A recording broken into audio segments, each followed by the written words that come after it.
Magtatatlong buwan mula nang manalasa ang Super Typhoon Pepito, pero may mga taga-Aurora pa ring walang maayos na masilungan. Bilang tulong, binigyan sila ng GMA Kapuso Foundation ng roofing materials sa ilalim ng Silong Kapuso Project.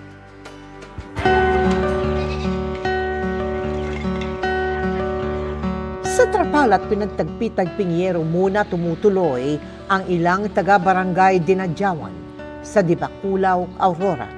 2 buwan matapos manalasa ang Super Typhoon Pepito sa probinsya.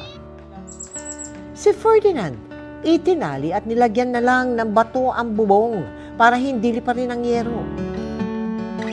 Para mayroon lang pong matulugan.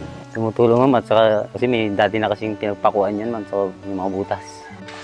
Hindi pa raw siya makabili ng materyales pampagawa ng bubong dahil nasira rin ng bagyo ang bangkang gamit niya sa pangingisda. Ngayong bagong taon, bagong simula at pag-asa ang hatid ng GMA Kapuso Foundation sa mga barangay Dinadyawan. 85 bahay na partially damaged ang binigyan natin ng mga yero, kahoy, plywood at iba pang roofing materials, katuwang ang Kane Package Philippines Incorporated sa ilalim ng ating Silong Kapuso Project. Alam ho namin kung gaano kahirap na mawalan ho ng tirahan, lalo na sa panahon ngayon na global warming. Layo namin na talagang matulungan kayo, lalo na ngayong bagong taon, para makaahon kayo at makasimula ulit.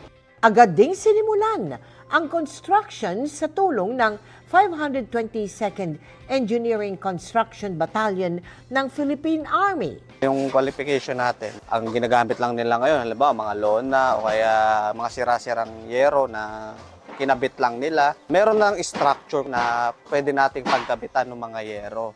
Ang mga beneficiaries binigyan din natin ng bigas, groceries at hygiene kit. Salamat po!